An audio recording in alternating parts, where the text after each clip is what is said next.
नमस्कार, मैं आशुतोष शर्मा स्वागत करता हूं आपके इस खास प्रोग्राम में। और आज के इस खास प्रोग्राम में ऐसी खास शख्सियत से हम बात करने जा रहे हैं जिनके बारे में जितना कहा जाए शायद उतना तो कम होगा। एक लाइन जरूर याद आती है कि कबीरा खड़ा बाजार में मांगे सबकी खैर, ना काहू से दोस्ती और ना काहू से बैर। आपको लग रहा होगा कबीरदास जी की ये लाइन मुझे क्यों याद आई, क्योंकि आज हम जिनसे बात करने वाले हैं वो बिल्कुल इन्हीं लाइनों पर अपने जीवन को चलाते आ रहे हैं। करते हैं उनसे बहुत सारी बात। Sir, lead India news channel में आपका बहुत बहुत स्वागत है। सबसे पहले शुरुआत से ही शुरुआत करते हैं, आपकी जर्नी की शुरुआत। सबसे पहले तो मैं आपको बहुत बहुत धन्यवाद देना चाहता हूं और दिवाली की हार्दिक शुभेच्छा देना चाहता हूं। पहली बार मेरे पास आए हैं और इतना सुंदर नाम लीड इंडिया। लीड इंडिया मतलब होता है कि किसी को किसी भी चीज़ को लीड करना, यानी नेतृत्व करना। नेतृत्व करना माने बहुत बड़ी बात होती है। इसके लिए मैं आपको बहुत बहुत धन्यवाद देना चाहता हूँ कि आपका इतना सुंदर नाम। मैं राज यादव, भारतीय जनता पार्टी का एक कर्मठ कार्यकर्ता और उत्तर पश्चिम जिला का सचिव हूँ। देखा जाए तो मैं विद्यार्थी जीवन से ही भारतीय जनता पार्टी के विचारों से सहमत होकर मैं भारतीय जनता पार्टी के से ज्वाइन हुआ हूँ। विद्यार्थी जीवन में मैं जब कॉलेज में पढ़ा करता था अंधेरी में भवंस कॉलेज में, उस समय जब काफ़ी चरम सीमा पे कॉलेज इलेक्शन हुआ करते थे, उस समय मैंने अपना कॉलेज इलेक्शन लड़ा और कॉलेज इलेक्शन लड़ते हुए मैं वहाँ का जनरल सेक्रेटरी बना, चेयरमैन बना। तब से मुझे राजनीति में और पॉलिटिक्स में बहुत ही शौक था। जब मैंने भारतीय जनता पार्टी यहाँ पे ज्वाइन किया था तो उस समय लोग मेरे पे हंसते थे यहाँ पे, क्योंकि एक रेगिस्तान था यहाँ पे। भारतीय जनता पार्टी का नामो निशान नहीं था यहाँ पे। बहुत कम लोग थे कि लोग जो थे भी वो बहुत ही दब के रहा करते थे। तब मैंने यहाँ पे भारतीय जनता पार्टी का झंडा जब यहाँ पे मैंने गाड़ा तो उस समय लोग मेरे पर हंसते थे। बोला, इस रेगिस्तान में भारतीय जनता पार्टी का झंडा आप कैसे गाड़ोगे? मैंने बोला, देखते हैं आगे चल के। आज मुझे बहुत ही खुशी हो रही कि आज वर्षाव विधानसभा में हमारा आमदार है, हमारे नगर सेवक हैं और आज भारतीय जनता पार्टी हमारे इस विधानसभा में, इस जिला में, इस मुंबई में काफ़ी एक अच्छा काम कर रही है। लोगों को घर घर पहुंच रही है, लोगों को घर घर पहुंच कर लोगों का काम कर रही है। ये नहीं कि घर ऑफिस में बैठ कर के और लोगों से सिर्फ हवा में बात करके। ये मुझे, जहाँ तक मैं अपनी बात कर रहा हूँ, मैं लोगों से आज जिस तरह से मैं ज़मीन से जुड़ा हूँ, हर उनके सुख दुख में, हर एक सुख दुख में जुड़ा हूँ। मैं हमेशा उनके काम में आऊँ, ये मेरा बहुत सौभाग्य होता है कि जब भी उन्होंने मुझे याद किया है मैं हमेशा उनके साथ में खड़ा हूँ। आज इतने हमारे वार्ड में, हमारे प्रभाग में, हमारे विधानसभा में, और मैं चाहता हूँ कि मिस वर्षाव विधानसभा का मैं आजीवन सेवा करता रहूँ। जिस समय आपने भाजपा को ज्वाइन किया तो भारतीय जनता पार्टी का यहाँ नामो निशान नहीं था। कहने का मतलब ये है कि यहाँ भारतीय जनता पार्टी एक रेगिस्तान में कमल खिलाने का काम शुरुआती दिनों में आपने देखा है। तो रेगिस्तान में कमल तो सर अब खिल गया है। भाजपा का यहाँ नाम भी है, पहचान भी है और आमदार से लेके नगर सेवक भी है। लेकिन अब अगर आपकी बात करें और थोड़ा सा और डीपली जाते हैं, हालांकि व्यक्तिगत जीवनों पर परिचर्चा कम होती है, आज कर लेते हैं। कहाँ से आप देखते हैं, स्टार्टिंग कैसे हुई, बिल्कुल छोटी सी स्टार्टिंग से अब तक का सफ़र बताएं। वही जैसे मैंने अभी आपके चैनल के माध्यम से भी थोड़ी देर पहले भी हुआ कि कॉलेज इलेक्शन के बाद में यूथ में आया, युवा मोर्चा में आया, युवा मोर्चा से बेसिक में आया। उसके बाद आपके कोई परिवार में ऐसा था जो राजनीति से प्रभावित था, जिसको आपने देखा कि हाँ इनको हमने देखा है, ये हमारे पिताजी हैं, हमारी माताजी हैं या हमारे कोई रिश्तेदार हैं? नहीं, हमारे परिवार में ऐसा कोई नहीं था। जब मैं कॉलेज इलेक्शन लड़ता था उस समय मेरे पिताजी नौकरी करते थे। हाँ। और नौकरी के साथ साथ मुझे कॉलेज का पॉलिटिक्स में बहुत शौक था। तो मैं कॉलेज के पढ़ाई के साथ साथ मैं नौकरी करके अपना पढ़ाई किया हूँ। और मतलब पहली नौकरी में मस्जिद मंदिर में करता था। हाँ। वहाँ पे मुझे 3,000 रुपये मिलता था। अच्छा। ये करीब 15-20 साल पहले की बात करता था। हाँ। उस समय मैं पार्ट टाइम जॉब करता था। पार्ट टाइम जॉब के अपनी जो स्टूडेंट्स लाइफ है जो है वो करता था, यानी पॉकेट मनी निकालने का काम। पॉकेट मनी निकालने का काम करता था, क्योंकि बिना पॉकेट मनी हम अपने घर परिवार के ऊपर कैसे हम बर्डन कर सके। हाँ। बोलेंगे आप पॉलिटिक्स कर रहे हो ऊपर, लेकिन उनको पढ़ाई के साथ साथ मैं अपना वो भी करता था। और उससे फिर धीरे धीरे पॉलिटिक्स में आया। आज यहाँ तक में आने की कैसे लगा कि ये फील्ड अच्छी है? पॉलिटिक्स में आने का फील्ड अच्छा नहीं, मैं मुझे लोगों की सेवा, लोगों की मतलब हेल्प करना मुझे पहले से अच्छा लगता था। लोगों से जुड़ना लगा, आगे बढ़ने लगा, तो मुझे भारतीय जनता पार्टी बहुत अच्छी लगी और इसलिए मैं भारतीय जनता पार्टी के साथ में आज मैं भारतीय जनता पार्टी का एक छोटा सा कार्यकर्ता हूँ। भारतीय जनता पार्टी आपको बहुत अच्छी लगी, लेकिन भारतीय जनता पार्टी के साथ साथ अब थोड़ी सी बात और कर लेते हैं। भारतीय जनता पार्टी की कई ऐसी विचारधारा हैं जो समाज को प्रभावित करती हैं, कहीं पक्ष और कहीं विपक्ष दोनों का बदस्तूर सिलसिला दिखाई देता है। राम मंदिर की बात करें, हमेशा ऐसा होता है, एक लाइन तो अब चलने लगी है कि बीजेपी यानी राम मंदिर का मुद्दा, लेकिन पूरा कब होगा सर?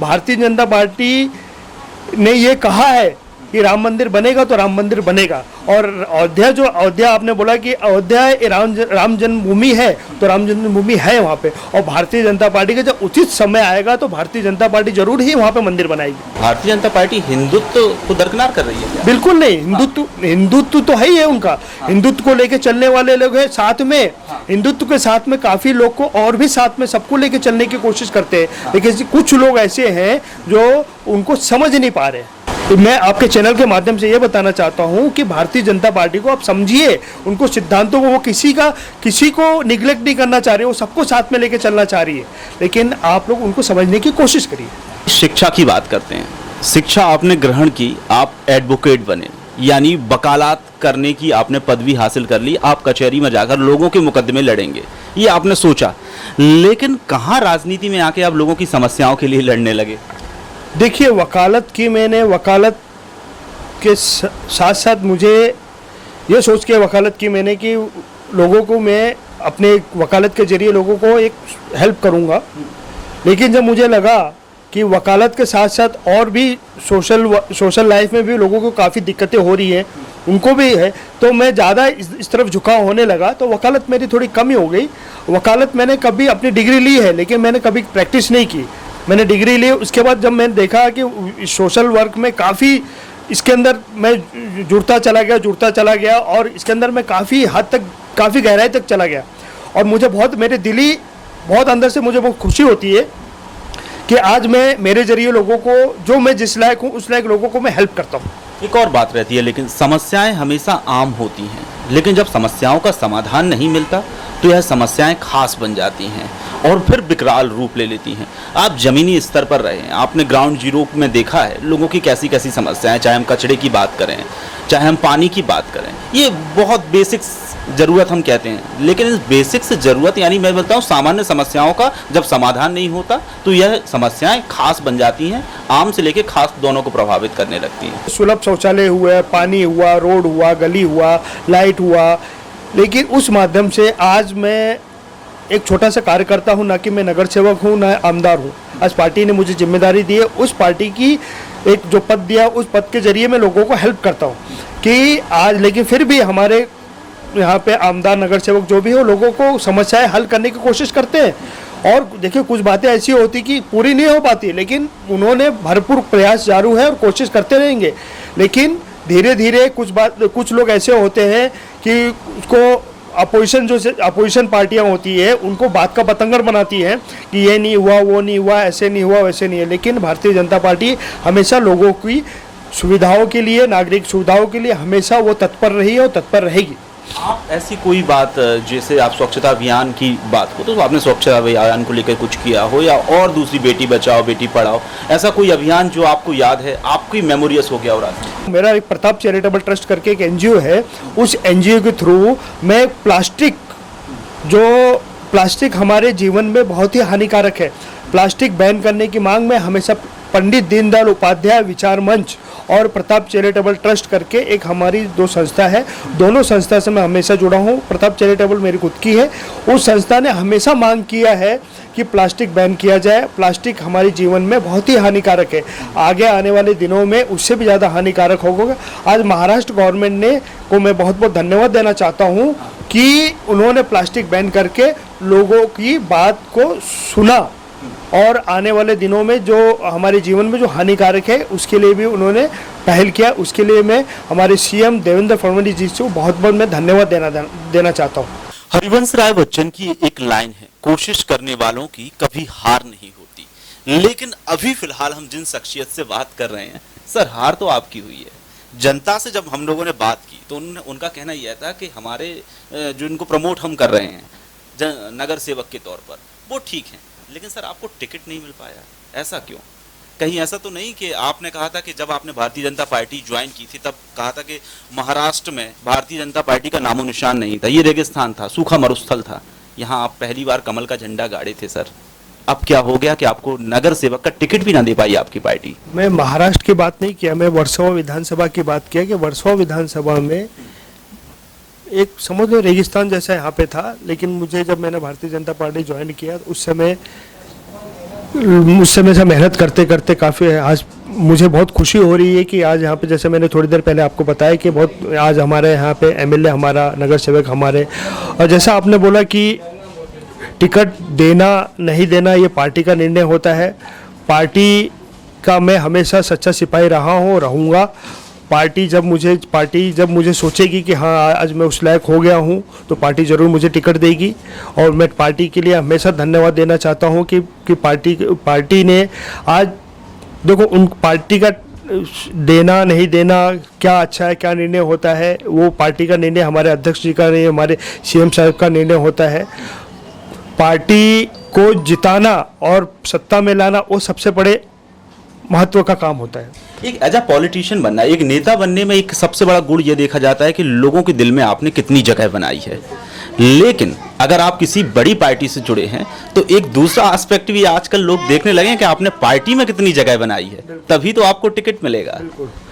नहीं, पार्टी देखो, मैं सबसे पहले तो मुझे ये खुशी होती है कि जैसे आपके माध्यम से बनाया कि लोगों ने पूछा, लोगों का ये रहता है कि मैं, आप जैसे आपने बताया कि लोगों के पास जाकर मुझे ये लगा कि राज यादव जी के बारे, मेरे बारे में आपने पूछा, जैसे आपने थोड़ी देर पहले मुझे बताया।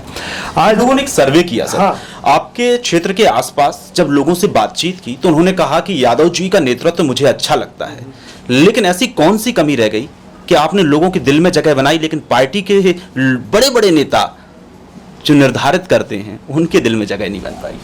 देखिए, ये मैंने जैसे आपको बताया ना कि ये पार्टी का नेतृत्व का विषय है, कि पार्टी नेतृत्व विषय मैंने आपको बताया कि पार्टी को सत्ता चाहिए।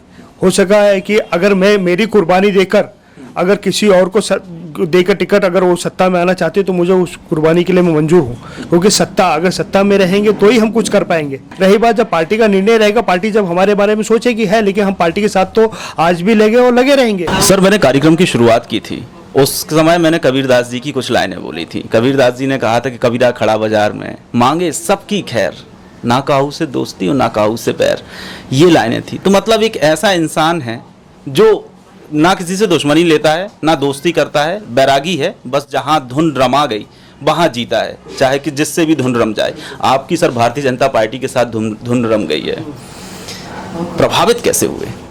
शुरुआती दौर में ऐसी कौन सी शख्सियत थी जिनकी विचारधारा ने आपको ऐसा झंझोरा कि आप भारतीय जनता पार्टी के एक सशक्त कार्यकर्ता बन गए? उस समय अटल बिहारी वाजपेयी की विचारों से बहुत ही प्रभावित हुआ।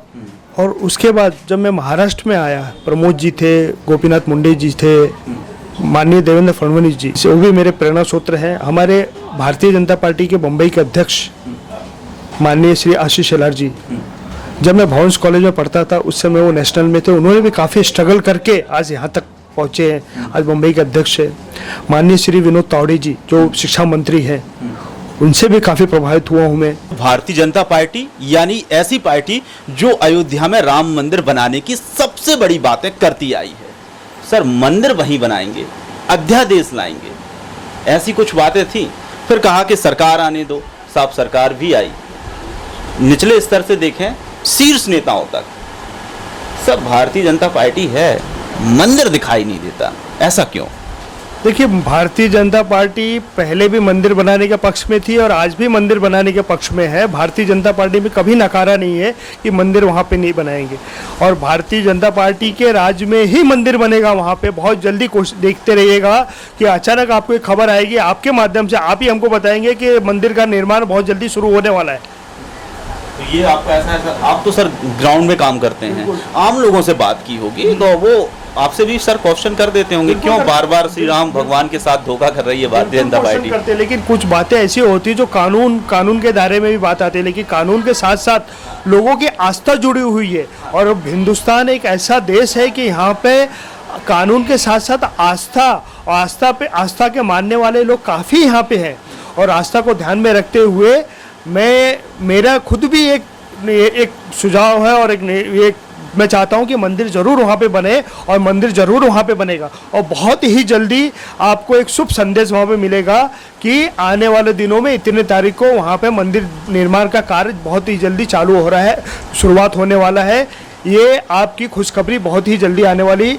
और मैं आपको ये आपके माध्यम से मैं शुभेच्छा देना चाहता हूँ कि जिस तरह से अभी 2-3 दिन पहले दिवाली बीती है यहाँ पे, वो आने वाले दिनों में फिर हो सका एक महीने 2 महीने में फिर से नई दिवाली, फिर से हम दिवाली मनाएं। उस दिवाली मनाने का कारण होगा कि अयोध्या में मंदिर बनाने का निर्माण बहुत ही जल्दी शुरुआत होने वाली है।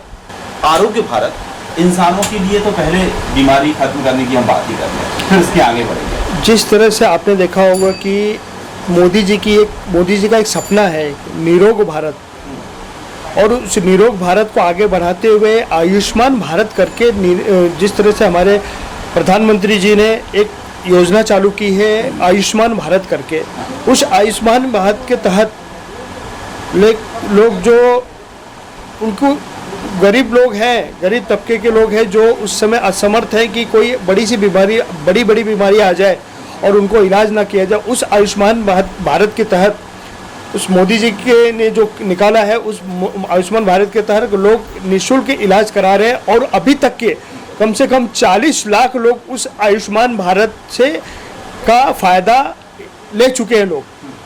कि आयुष्मान भारत मुश्किल से 1.5-2 महीना हुआ अभी चालू का, लेकिन कम से कम 40 लाख पूरे भारत में अभी तक उन्होंने इस इलाज का फ़ायदा लिया हुआ। फ़ायदा बोले तो उस इलाज का उन्होंने लाभ पहुँचा वहाँ तक का। एक बात और है, जनसंख्या जिस तरीके से लगातार बढ़ रही है, लोगों का ऐसा आप कहना हो गया है कि आने वाले समय हमें बड़े विकराल दिखाई दे रहे हैं। संदेशा अभी से है, नगाड़े बजने लगे हैं। तो इस पर आप क्या कहेंगे कि कहाँ लोगों को समझना चाहिए? अब तो ज़रूरत है समझने की। देखिए, रही बात जनसंख्या की, जनसंख्या तो ठीक है, गवर्नमेंट ने बहुत सारे यहाँ पे संदेश पहुँचाए हैं एडवर्टाइजमेंट के थ्रू, आप लोगों के थ्रू, लेकिन उसके साथ साथ आज एजुकेशन भी जरूरी है। एजुकेशन में अगर पढ़े लिखे लोग, समझदार लोग रहेंगे तो एजुकेशन पर अपने आप लगाम लग सकता है। ये बहुत अच्छी बात। हाँ, क्यों एजुकेशन पहले में अभी में काफ़ी फर्क हो चुका है। लोग एजुकेशन के प्रति काफ़ी जागरूक हो चुके हैं। लोग अच्छे से अच्छे अपने बच्चों को एजुकेशन देना चाहते हैं। अगर एजुकेशन है, हम समझदार बनेंगे तो जनसंख्या पे नियंत्रण ऑटोमेटिक हो जाएगा। रही बात जनसंख्या पहले की अपेक्षा अभी बहुत ही कंट्रोल हुआ है और आगे आने वाले दिनों पे भी कंट्रोल होगा, ऐसा मेरा मानना है। तो कम से कम इतना तो है कि लोगों को शिक्षा के प्रति अब तो जागरूक ज़्यादा से ज़्यादा होना पड़ेगा। बिल्कुल। तो इससे लोगों मतलब एक विकास की अवधारणा भी तय हो जाएगी और जो बुराइयां हैं वो भी धीरे धीरे कम हो जाएगी। क्योंकि एजुकेशन ही ऐसी एक माध्यम है कि एजुकेशन के जरिए बहुत सारी जो हमारे अपना सोसाइटी में बहुत सारी ऐसी जो प्रॉब्लम होती है, कमियां होती है, जो एजुकेशन, लैक ऑफ एजुकेशन यानी एजुकेशन कमी की वजह से ये होता था। आज एजुकेशन अगर हम अपने बच्चों को अपनी शिक्षा देंगे तो ऑटोमेटिक बहुत सारी बुराइयां कम हो जाएंगी, जैसे कि जनसंख्या हुआ और भी बहुत सारी जो प्रॉब्लम्स है वहाँ पे ऑटोमेटिक कम, क्योंकि एजुकेशन बहुत ही ज़रूरी है। ये बहुत ज़रूरी है जी सर। जाते जाते हम आपसे इतना ही कहेंगे कि लीड इंडिया के लिए वक्त निकालने के लिए बहुत बहुत धन्यवाद। और हम आशा करते हैं कि आज जितनी बातें आपने कही हैं यह जनता तक, और जनता की जो बातें होंगी वो आप तक हम जरूर पहुंचाने का काम करेंगे। ये हम आपसे आज तो वादा करके जाते हैं। बहुत धन्यवाद। एक आखिरी लम्हों में इतना ही कहेंगे, ये था हमारा खास प्रोग्राम जिसमें हमने एक ऐसी शख्सियत से बात की जिन्होंने एक लाइन को परिभाषित कर दिया कि कोई पद चिन्ह बनाते हैं और कोई पद चिन्हों पे चलते हैं। आज एक ऐसी ही शख्सियत हमारे साथ मौजूद थी। अगली बार हम कोई नई शख्सियत के साथ फिर मुखातिब होंगे, तब तक के लिए दीजिए हमें इजाज़त। नमस्कार।